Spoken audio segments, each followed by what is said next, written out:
Hello, everyone. In this class, we will learn how to organize community marketing and how to organize community offline activities together.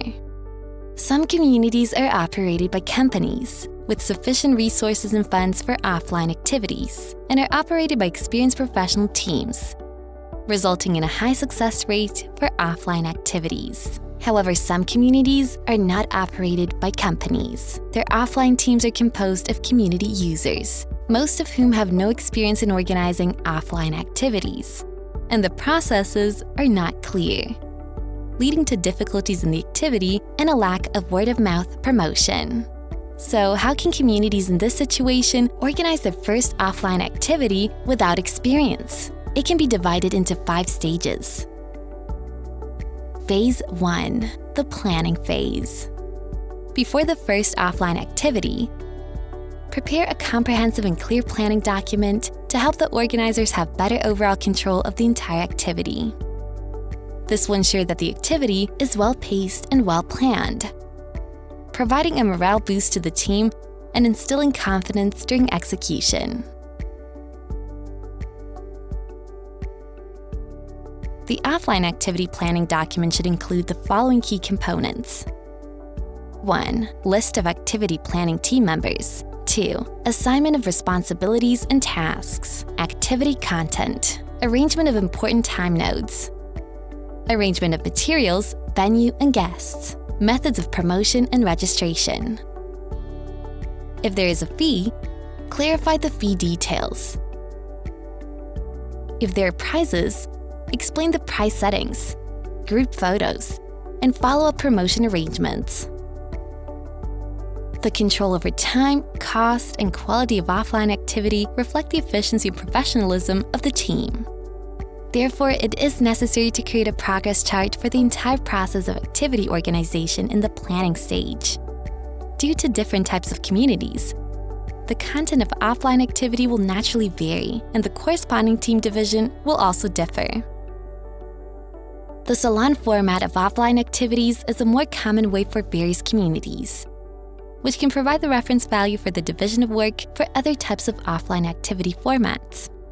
Here is an example of a common division of labor for a salon format offline activity. You can arrange manpower according to the needs of the activity and add or reduce corresponding responsibilities based on the specific situation. One person can take on multiple roles.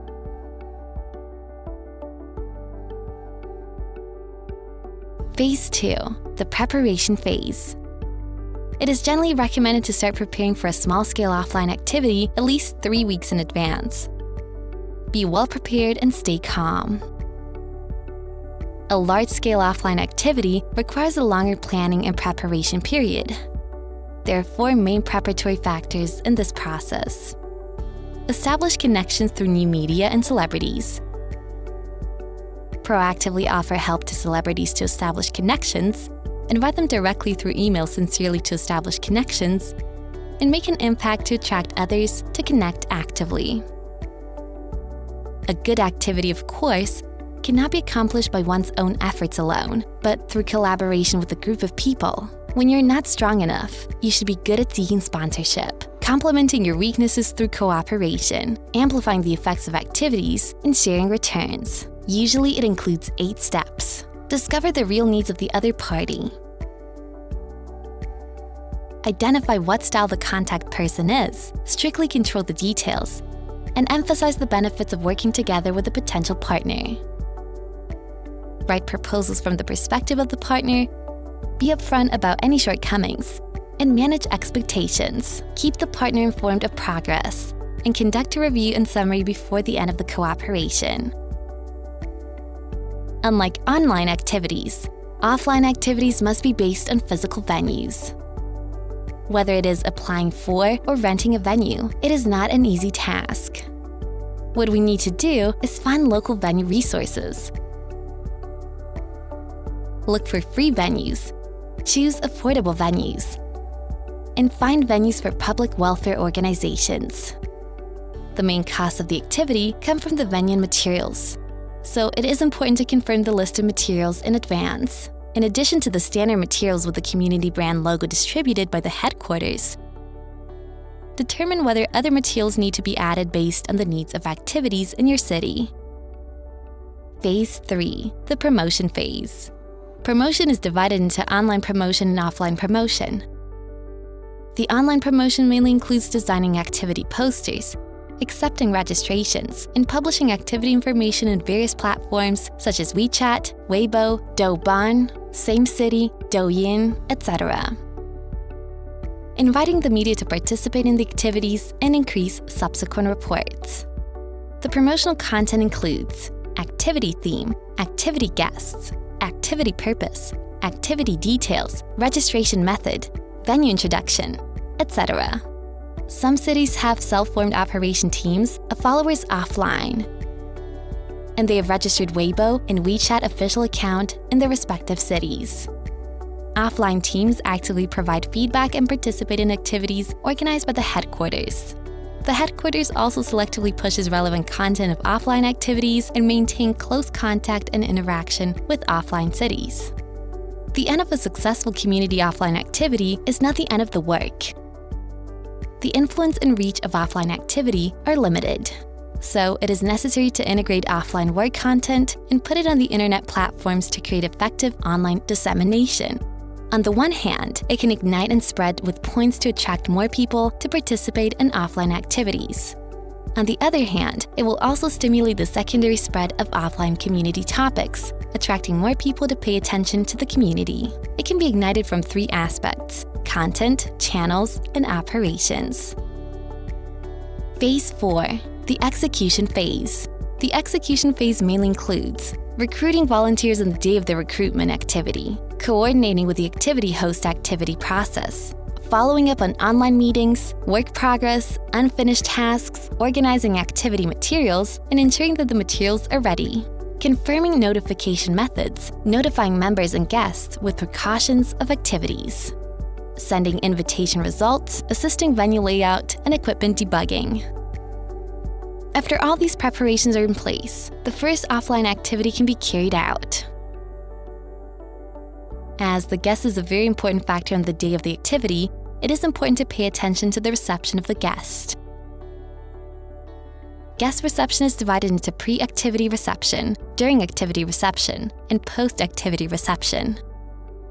If the reception can make the guest feel good, there is a chance to achieve long-term cooperation. One way to ensure implementation is to establish standardization, preferably in the form of an execution manual.